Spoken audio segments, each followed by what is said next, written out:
I started hanging out with a group of friends who would kind of say stuff that was kind of unpleasant, and then at first I thought it was just like friendly playing around, but then it got more severe, so it was like, wait, real friends wouldn't be saying this kind of cruel stuff, so it lowered my self-esteem and my body confidence.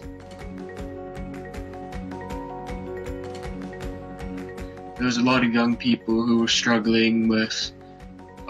self-esteem issues and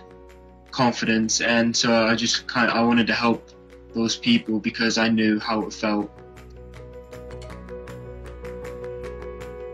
I started my own project called Be Courageous, where people would come out and they would share stories of how they lack self-esteem and confidence, and we would also collect people's stories through Skype, and then people would also email them to us, and then I was like, oh, this would be a really good idea for a book, so it would be like a resource for people who are going through similar situations, and